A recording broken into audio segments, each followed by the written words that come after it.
Okay, hello, अस्सलाम वालेकुम। Last time हमने टेस्टिंग हाइपोथेसिस का जो है टॉपिक स्टार्ट किया था, उसके कुछ प्रॉब्लम्स भी सॉल्व किए थे। आज हम उसी टॉपिक को कंटिन्यू करेंगे और उसके मजीद जो है उसमें प्रैक्टिस प्रॉब्लम जो है हम करेंगे। अच्छा, मैंने अभी क्लास से पहले आपको ग्रुप में एक पीडीएफ फाइल सेंड की है। उसमें हमारे पास कुछ एक्सरसाइज के क्वेश्चंस हैं टेस्टिंग हाइपोथेसिस के। उसको आप ओपन कर लें, उस पीडीएफ फाइल को ओपन कर लें। अभी अभी मैंने क्लास स्टार्ट होने से पहले आपको सेंड किया ग्रुप में। उस फाइल को ओपन करें, उसमें कुछ क्वेश्चंस हैं लाइक क्वेश्चन नंबर 14.3, सॉरी 15,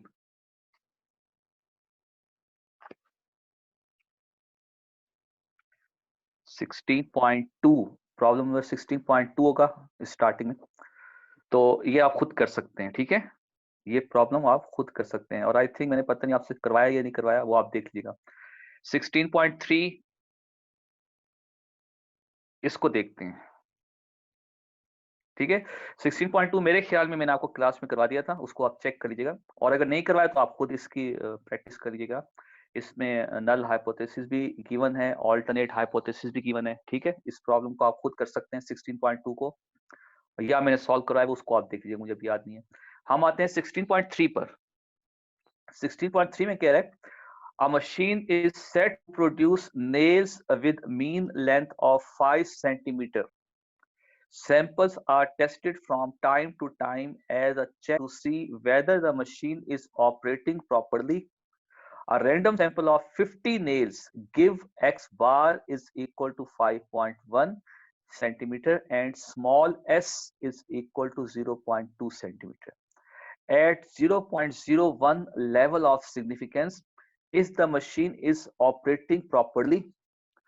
अच्छा, अब इस क्वेश्चन में आप देखें, अगर इस क्वेश्चन में कहीं पर भी उसने नल हाइपोथेसिस को डिफाइन नहीं किया डायरेक्टली, और ना ही इस क्वेश्चन में उसने ऑल्टरनेट हाइपोथेसिस को डिफाइन किया है। ना ही नल हाइपोथेसिस है, ना ही ऑल्टरनेट है।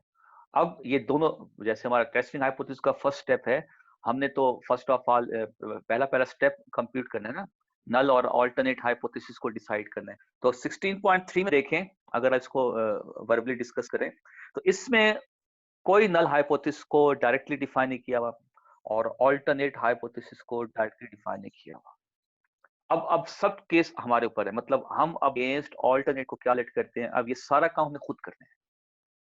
और जिसके बारे में मैंने आपको बताया था कि अगर पहला स्टेप नल हाइपोथेसिस और ऑल्टरनेट हाइपोथेसिस की सिलेक्शन सपोज अगर आपसे गलत हो गई तो आपका पूरा प्रॉब्लम गया। जाहिर बात है, पहला स्टेप गलत होगा तो कंक्लूजन वाला स्टेप भी गलत हो जाएगा। तो पहला और लास्ट स्टेप जो है वो आपका अगर गलत हो जाता है तो फिर रह क्या गया क्वेश्चन में, मतलब एस नॉट रिजेक्ट करना था, आपने उसको एक्सेप्ट कर लिया तो क्वेश्चन तो गलत हो गया। तो पहला जो स्टेप है ना हमारा, उसको हमने फोकस करना है इस क्वेश्चन के अंदर।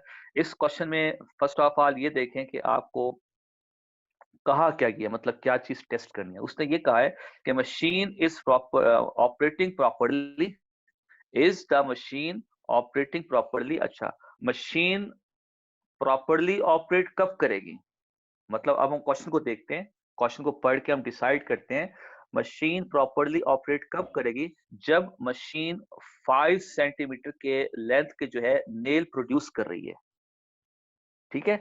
और उसके बाद एक सैंपल लिया गया एक्स बार, मतलब सैंपल लिया गया 50 नेल्स का, 50 नेल्स का सैंपल लिया गया और उसकी लेंथ जो एवरेज लेंथ आई है वो है 5.1। अब एक मशीन 5 सेंटीमीटर के नेल प्रोड्यूस कर रही है, उसकी एवरेज लेंथ 5 सेंटीमीटर है, वो पॉपुलेशन हो गया ना। अच्छा, उसमें से आपने कुछ सैंपल उठा के चेक किया तो उनकी लेंथ 5.1 थी, मतलब आपको बताया क्या जा रहा है कि मशीन 5 सेंटीमीटर के लेंथ प्रोड्यूस कर रही है और जब आपने सैंपल लेके चेक किया तो पता चला वो तो 5.1 है। अब आपने ये बताना है कि क्या मशीन प्रॉपरली ऑपरेट हो रही है या नहीं हो रही। अच्छा, प्रॉपरली ऑपरेट कब होगी, मतलब जब आप ये कहेंगे कि मशीन जो है ना हमारी सही चल रही है। प्रॉपरली ऑपरेट का मतलब ये हो गया ना, हमारी जो मशीन चल रही है ना, जो नेल प्रोड्यूस कर रही है वो सही चल रही है। अब सही चलने का मतलब क्या है कि जो कुछ आपको बताया हुआ है वो सही है। क्या बताया हुआ है कि ये मशीन 5 सेंटीमीटर के नेल प्रोड्यूस कर रही है, ये बात सही है। अगर ये सही है तो मशीन सही चल रही है, और अगर ये बात सही नहीं है, जैसे सैंपल उठाया गया उसका, उसकी जो लेंथ हमने कंप्यूट की वो 5.1 सेंटीमीटर आ रही है, इसका क्या मतलब है कि हो सकता है कोई इक्का दुक्का सैंपल ऐसा आ गया हो जिसका 5.1 सेंटीमीटर एवरेज आ रही हो, और आपने वही सैंपल उठा रही हो जिनकी लेंथ 5.1 है, बाकी सारे जितने भी नेल्स थे उनकी लेंथ 5 सेंटीमीटर थी। तो हो सकता है कि आपने जो सैंपल उठाया है उसी की लेंथ 5.1 हो, बाकी सबकी नहीं है। और ये भी हो सकता है कि अगर आपने 50 का सैंपल उठा के उसकी लेंथ चेक किया 5.1 है, हो सकता है सारे नेल्स की 5.1 सेंटीमीटर लेंथ। अगर सारे नेल्स की 5.1 है, इसका मतलब मशीन प्रॉपर्ली काम नहीं कर ली। मशीन को फिर हम सही करेंगे, उसको चेंज करेंगे, वो सही काम नहीं कर रही प्रॉपर्ली। अगर उसकी लेंथ 5.1 सेंटीमीटर आ रही है, और अगर कुछ सैंपल की लेंथ 5.1 आई थी, बाकी सारों की नेल्स की जो है 5 सेंटीमीटर आ रही है, इसका मतलब जो स्टेटमेंट कही गई है वो सही है। अगर वो सही है तो मशीन सही काम कर रही है, फिर हम उसको रिप्लेस नहीं करेंगे, उसको सही नहीं करेंगे, उसकी मेंटेनेंस नहीं करेंगे, उसको रिपेयरिंग नहीं करेंगे, चल रही है, चलने देंगे उसको। तो स्टेटमेंट जो हमने टेस्ट करनी है वो क्या है कि मशीन इज ऑपरेटिंग प्रॉपर्ली, इसको हमने टेस्ट करना है। अब इसको टेस्ट करने का मतलब ये है कि हमारा पॉपुलेशन का मीन जो है, जो उसने बताया है 5 सेंटीमीटर के इक्वल है, इसको हम ले लेंगे एच नॉट। ये हमारा बन जाएगा नल हाइपोथेसिस। मैंने बताया था नल हाइपोथेसिस क्या होता है, ऐसा स्टेटमेंट जिसको आपने टेस्ट करना हो। नल हाइपोथेसिस वो स्टेटमेंट होता है जिसको आपने टेस्ट करना होता है, जिसको आपने वेरीफाई करना होता है, ये स्टेटमेंट सही है या गलत है। अब किस चीज को हमने टेस्ट करना है कि एक मशीन है, ये हमारा क्वेश्चन नंबर हो गया 16.3।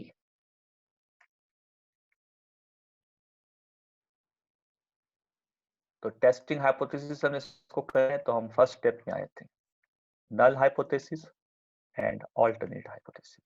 नल हाइपोथेसिस में डिफाइन करते हैं mu is equal to 5 centimetre, और इसका मतलब क्या है, मशीन, बेशक उसको साथ लिख लें, मशीन इज प्रॉपर्ली वर्किंग। मतलब mu is equal to 5 centimetre, इसका मतलब क्या हो गया, मशीन जो है वो प्रॉपर्ली वर्क कर रही है। इस स्टेटमेंट को हमने टेस्ट करना है। अच्छा, अब हम H1 में आए थे। अब जैसे मैंने आपको बताया था यहाँ पे नल और ऑल्टरनेट नहीं है गिवन, तो हम अब जैसे मैंने आपको डेफिनेशन में बताया था नल हाइपोथेसिस ऑल्टरनेट हाइपोथेसिस के हवाले से, कि अगर हमारा null hypothesis mu is equal to 5 centimetre है, तो हम ऑल्टरनेट को नॉट इक्वल टू भी ले सकते हैं। एक हमारे पास ऑप्शन ये है। अच्छा, इसकी स्टेटमेंट क्या लिखेंगे आप, machine is not properly working. तो एच नॉट की स्टेटमेंट होगी मशीन इज प्रॉपरली वर्किंग, और H1 की स्टेटमेंट क्या बनेगी, machine is not properly working. अच्छा, मैंने इसको नॉट इक्वल टू लिखा है H1 को।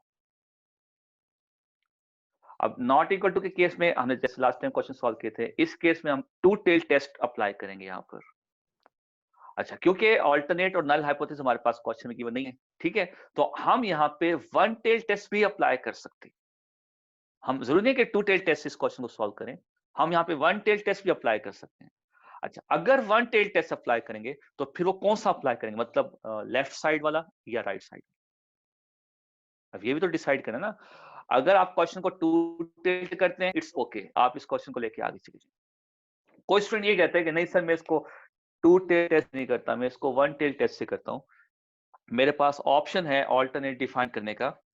मैं ऑल्टरनेट को नॉट इक्वल टू की फॉर्म में भी ले सकता हूँ, मैं ऑल्टरनेट को लेस देन की फॉर्म में भी ले सकता हूँ, मैं ऑल्टरनेट को मोर देन की फॉर्म में भी ले सकता हूँ। मतलब मैं अपने क्वेश्चन को one tail test, two tail test दोनों से सॉल्व कर सकता हूँ। तो मैं इसको टू टेल टेस्ट से नहीं करता, मैं इसको वन टेल टेस्ट से करता हूँ। चलें उसकी बात मान लेते हैं। अब वन टेल टेस्ट कौन सा यूज करेंगे, लेस देन वाला या मोर देन वाला। तो उसके लिए हम जाएंगे क्वेश्चन के अंदर। क्वेश्चन के अंदर आप देखें आपका सैंपल मीन क्या दिया हुआ है। सैंपल मीन आपका दिया हुआ है 5.1 सेंटीमीटर। अब इस पॉइंट को गौर से देखिएगा, या तो आप नॉट इक्वल टू करके इस क्वेश्चन को टू टेल टेस्ट से कर लें, सिंपल। और अगर आप इसको वन टेल टेस्ट से करना चाहते हैं तो फिर आप देंगे कि सैंपल का मीन क्या है। सैंपल का मीन आपके पास है 5.1 सेंटीमीटर। सैंपल का मीन देखें, अगर पॉपुलेशन के मीन से अबव है, आप यहां पर राइट साइड का वन टेल टेस्ट यूज करेंगे, मतलब मोर देन यहां पे लिखेंगे। और अगर सैंपल का मीन आपके पॉपुलेशन के मीन से लेस है, तो फिर आप लेफ्ट साइड का वन टेल टेस्ट यूज करेंगे, मतलब यहां पे लेस देन यूज करेंगे। दोबारा इस पॉइंट को देखिएगा, इस क्वेश्चन के अंदर हमारे पास पॉपुलेशन का मीन है 5 सेंटीमीटर, और जो सैंपल का मीन है एक्स बार, उसने दिया हुआ है 5.1 सेंटीमीटर। अगर आप इस क्वेश्चन को वन टेल टेस्ट से करना चाहते हैं, तो फिर आपका सैंपल का मीन चेक करेंगे। अगर सैंपल का मीन पॉपुलेशन के मीन से अबव है तो मोर देन, अगर लेस देन है तो लेस। मोर देन का मतलब राइट साइड का one tail test, less than का मतलब लेफ्ट साइड का वन टेल टेस्ट। मतलब मैं दोनों दोनों स्टेटमेंट यहां पे लिख सकता हूं, ठीक है, मैं दोनों यहां पे लिख देता हूं। और करके एच नॉट मैंने ले लिया, mu is equal to 5 centimetre. और अब मैं H1 को डिसाइड कर रहा हूं, तो मैं H1 को लेस देन नहीं लूंगा, मैं इसको लेस देन नहीं लूंगा, क्योंकि मेरे पास जो x बार है वो है 5.1 सेंटीमीटर। तो 5.1 इससे अबव है, तो मैं यहां पर ग्रेटर देन का सिंबल यूज करूंगा, और वन टेल टेस्ट जो है वो राइट साइड का यूज करूंगा, लेफ्ट साइड का यूज नहीं करूंगा। ठीक है, आप अपने फर्स्ट स्टेप को इस तरह से भी लेके क्वेश्चन को स्टार्ट कर सकते हैं, और फर्स्ट स्टेप को आप इस तरह से भी लेकर अपने क्वेश्चन को स्टार्ट कर सकते हैं। अब ये दोनों ऑप्शन है, ये ऑप्शन आपका वन टेल टेस्ट के लिए हो गया, और ये ऑप्शन आपका टू टेल टेस्ट के लिए हो गया। ठीक है, ये और वाला केस तो आप खुद कर लेंगे क्वेश्चन को घर पे बैठ के। ठीक है, ये आप खुद करेंगे, ये मैं कर रहा हूं। ठीक है, इसको लेके मैं इस क्वेश्चन को सॉल्व कर रहा हूं, और फिर आपने घर पे बैठ के इसी क्वेश्चन को दोबारा सॉल्व करना है, ये स्टेप 1 लेकर। ठीक है, उसकी उसकी आपकी प्रैक्टिस हो जाएगी। तो मैं अब इसको ले रहा हूं, ठीक है, और आपने इससे इस क्वेश्चन को घर पे बैठ के सॉल्व कर लेना। ये आपका हो गया स्टेप 2। स्टेप 2 में हम क्या करते हैं, लेवल ऑफ सिग्निफिकेंस डिफाइन करते हैं।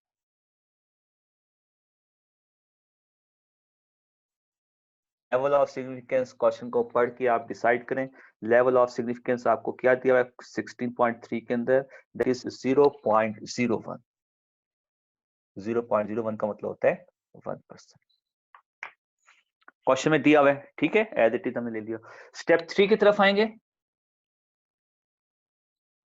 क्योंकि मैं इसको इस ऑप्शन को ले रहा हूं, तो मैं यहां पे लिखूंगा it is two tail test,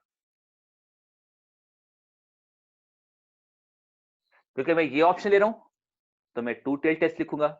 और जब आप ये ऑप्शन लेंगे तो आप यहां पे लिखेंगे one tail test right side का। ठीक है, स्टेप 3 आपका मेरे से चेंज हो जाएगा। स्टेप 4 में आएंगे, टेस्ट स्टैटिस्टिक्स। हम डिसाइड करेंगे कि हम इस प्रॉब्लम को सॉल्व करने के लिए अपना कौन सा डिस्ट्रीब्यूशन यूज करेंगे। तो आप देखें इस क्वेश्चन के अंदर आपके पास सिग्मा, पॉपुलेशन का standard deviation, sigma is not given, that is unknown. जब सैंपल का गिवन है तो पॉपुलेशन का नहीं होगा। स्मॉल एस गिवन है ना आपके पास क्वेश्चन में, तो स्मॉल एस सैंपल का स्टैंडर्ड डेविएशन होता है। तो जब मैंने आपको बताया था कि या तो सैंपल का स्टैंडर्ड डेविएशन क्वेश्चन में गिवन होगा, या पॉपुलेशन का होगा, दोनों एक साथ कभी भी गिवन नहीं होंगे, दोनों में से कोई एक गिवन होगा। तो जब आपको स्मॉल एस की वैल्यू नजर आ गई क्वेश्चन के अंदर, तो it's mean sigma is unknown. और फिर मैंने आपको ये बताया था, जब सिग्मा अननोन होता है तो फिर हमारे पास दो ऑप्शन होते हैं डिस्ट्रीब्यूशन को सिलेक्ट करने के लिए, एक जेड का भी ऑप्शन होता है और एक टी का भी ऑप्शन होता है। और जब सिग्मा गिवन होता है तो फिर हमारे पास सिर्फ एक ही ऑप्शन होता है, जी का, फिर हमारे पास टी का ऑप्शन नहीं होता। तो इस क्वेश्चन में सिग्मा की नहीं है, तो हमारे पास यहाँ पे दो ऑप्शन हो गए, जी का भी और टी का भी। जी कब यूज करेंगे, जब हमारा सैंपल का साइज 30 से अबव होगा, और टी कब यूज करेंगे, जब हमारा सैंपल का साइज 30 से लेस होगा।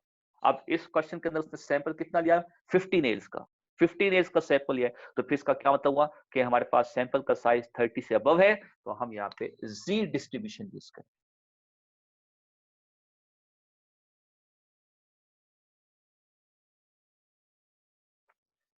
ये स्टेप 4 हमारा कंप्लीट हो गया। अब हम आते हैं स्टेप 5 की तरफ।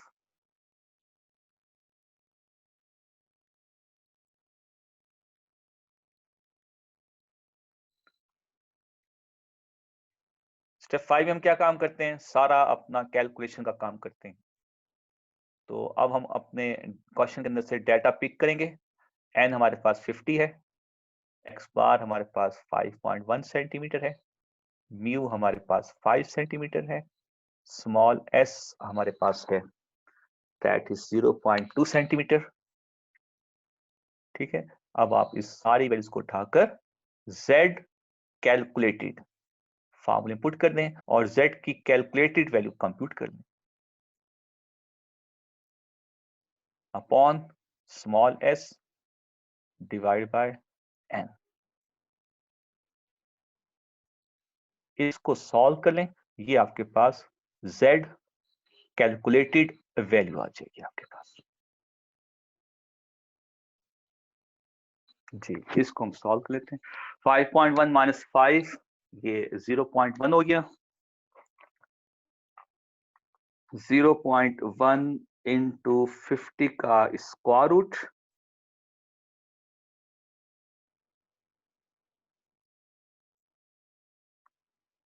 और डिवाइडेड बाय 0.2, ये आंसर आ गया 3.54। इस पूरे का आंसर ये आ गया। ठीक है, अब हम आएंगे स्टेप 6 की तरफ। अपना क्रिटिकल रीजन डिफाइन करेंगे। क्योंकि मैं टू टेल टेस्ट यहाँ पे अप्लाई कर रहा हूं, तो मैं क्रिटिकल रीजन को दोनों साइडों पे डिफाइन करूंगा।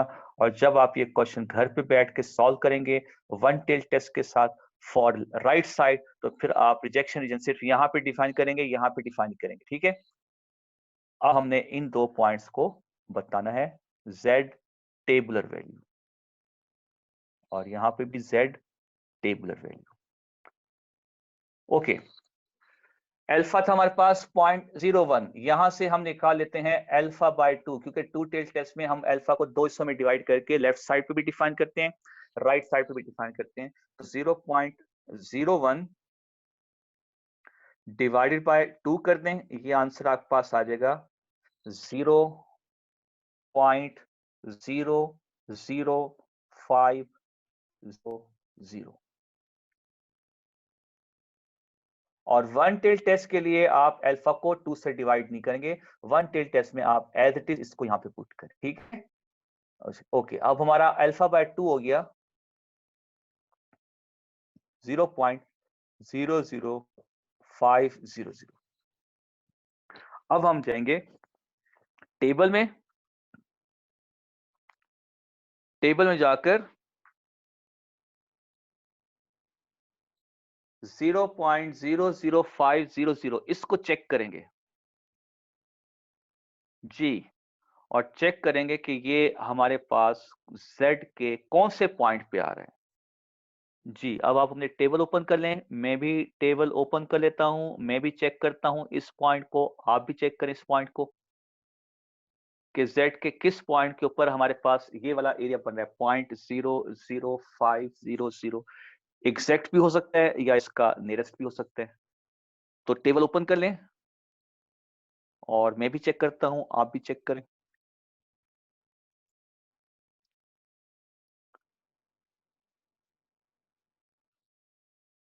Zero point 005।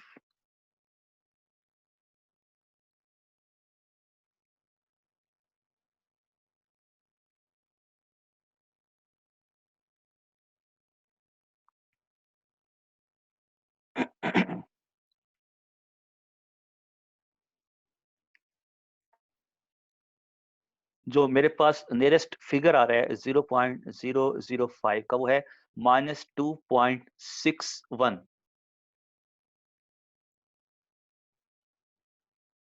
-2.61, -2 पॉइंट सामने और 1 के नीचे अगर हम देखते हैं तो हमें फिगर नजर आता है 0.00453। सर -2.57। देखिए -2.57 जी, ये भी नियरेस्ट है।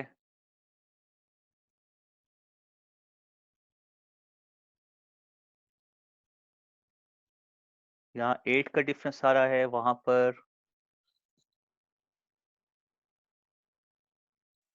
इसको अगर हम यहाँ तक राउंड ऑफ करते हैं तो ये यहाँ तक अगर हम राउंड ऑफ करते हैं तो ये हो जाएगा 0.005, और अगर हम उसको राउंड ऑफ करते हैं वो भी बनेगा। दोनों ले सकते हैं, -2.57 भी सही है और -2.61, ठीक है, दोनों सही है। -2.57 ले लें,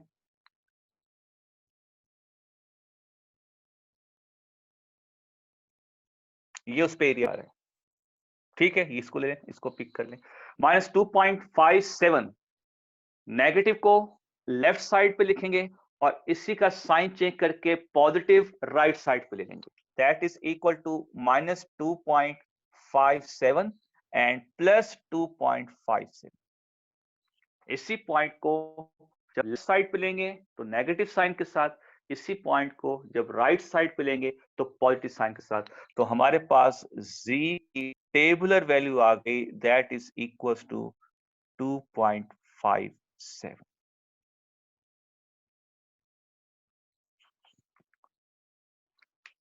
उसके बाद हम आएंगे अपने लास्ट स्टेप की तरफ, स्टेप 7 की तरफ, कंक्लूजन स्टेप की तरफ आएंगे।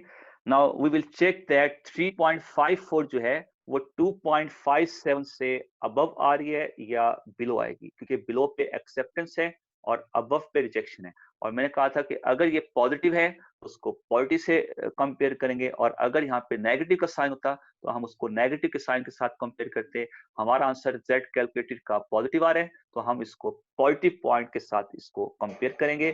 3.54 जो है 2.57 से आगे आएगा, तो उसके बाद जो आगे रीजन है वो क्रिटिकल रीजन है, वो रिजेक्शन रीजन है। तो हमारी कैलकुलेट की वैल्यू जो है वो रिजेक्शन रीजन के अंदर आ रही है, तो हम अपने H0 को रिजेक्ट करेंगे और H1 को एक्सेप्ट करेंगे। H0 को रिजेक्ट करने का मतलब क्या है, मशीन जो है वो प्रॉपरली वर्क नहीं कर रही, इसको एक्सेप्ट करेंगे। मशीन जो है वो प्रॉपरली वर्किंग नहीं कर रही, यानी कि जो सैंपल आपने उसके ड्रॉ किए ना वो बिल्कुल सही है, वो गलत नहीं है, ठीक है। अब हम आते हैं अपने स्टेप 7 की तरफ।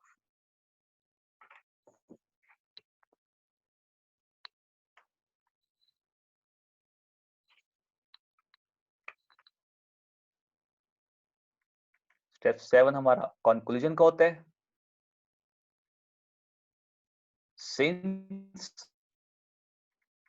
our Z calculated is 3.54 is greater than Z tabular value 2.57, so it will fall in rejection region, and hence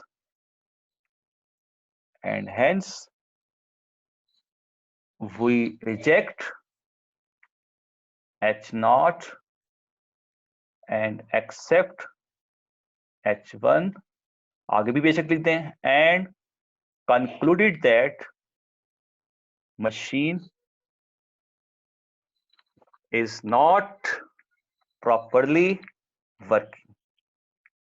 Machine is not properly working.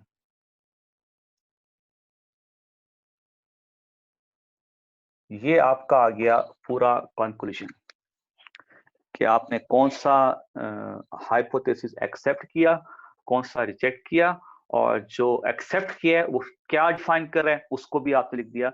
Machine is not properly working, हम इस स्टेटमेंट को accept करेंगे। तो ये आपका 7 steps का testing hypothesis का procedure था जो हमने अपने क्वेश्चन पे नल और ऑल्टरनेट गिवन नहीं था। मैंने इसको 2 टेस्ट से किया है, आपने इसको 1 टेस्ट से करना है और फ्रॉम राइट साइड का, ठीक है। और देखिएगा एंड पे सेम यही कंक्लूजन आएगा। मतलब हम मेरे क्वेश्चन में और आपका क्वेश्चन कोई डिफरेंस नहीं होगा। सिर्फ डिफरेंस क्या होगा, मैंने इसको 2 टेल टेस्ट से किया है, आप इसको 1 टेल टेस्ट से करेंगे। बाकी जो रिजेक्शन है और एक्सेप्टेंस है और जिस चीज को आप कह रहे हैं कि मशीन नॉट प्रॉपर्ली वर्किंग, वो हम दोनों का स्टेटमेंट जो होगा वो सही होगा, एक जैसा होगा। तो इसको आप घर पे बैठ के खुद कर लेंगे 1 टेल टेस्ट को। हम आ जाते हैं अपने नेक्स्ट प्रॉब्लम की तरफ। नेक्स्ट प्रॉब्लम हमने क्लास में किया हुआ है 16.4, हमने लास्ट टाइम क्लास में किया था, बेशक आप देख लीजिएगा उसको। 16.5 देखें, 16.5 हमने किया है, 16.5 भी हमने कर लिया था क्लास में, इसको भी देख लीजिएगा। 16.6 पे आ जाएं। In a census, the average wage of factory workers in an industrial area is found to be rupees 1236. If a random sample of 900 workers yields a mean wage of rupees 1254 with a standard deviation of rupees 300, test the significance of the sample result. Use alpha is equal to 0.02. इस question में भी देखें आपके पास नल और alternate hypothesis जो है वो given नहीं है। अब गिवन नहीं है तो फिर जाहिर बात है हमने उनको खुद अपनी तरफ से डिफाइन करना है।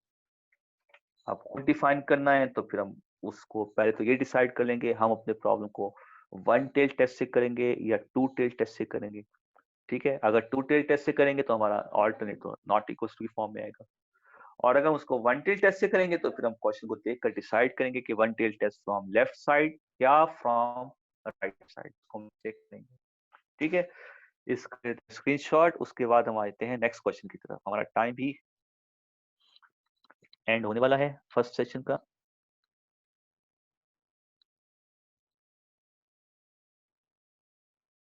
अभी है 3 मिनट है अभी।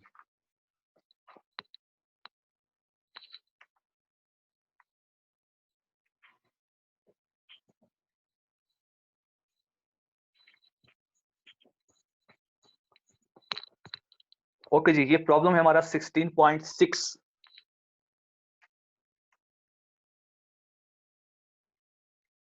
नल hypothesis and alternate hypothesis. Null hypothesis हम सपोज कर लेते हैं कि हमारा पॉपुलेशन का मीन जो है वो 1236 है,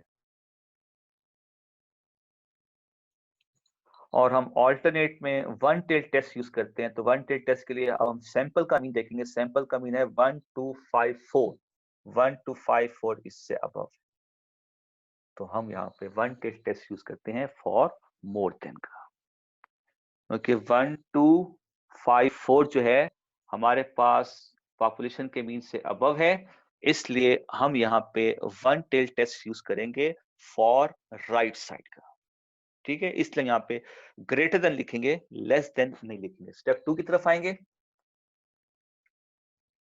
लेवल ऑफ सिग्निफिकेंस,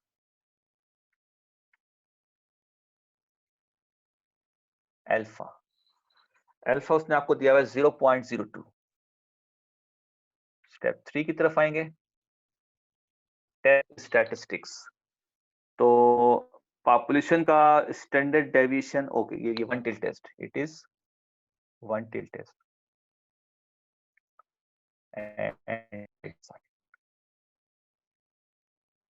स्टेप 4 की तरफ आएंगे जी, जी डिस्ट्रीब्यूशन यूज होगा।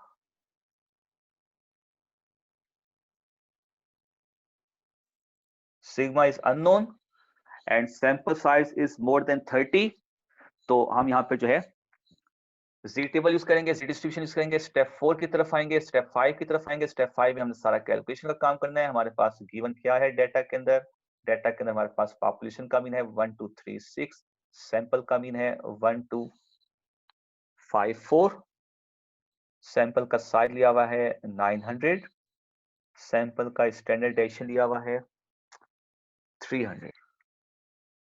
तो वैल्यूज पुट कर दें जी टेबल के अंदर, जी फॉर्मूले के अंदर। एक्स बार हमारा 1254 हो गया, 1236 न्यू हो गया, स्मॉल एस 300 हो गया, एन हो गया हमारे पास 900 का स्क्वायर। इसको सॉल्व कर लें, हमारे पास सेशन का टाइम भी एंड होने वाला है। फिर ब्रेक के बाद हम वापस आके इस क्वेश्चन को कंप्लीट करते हैं।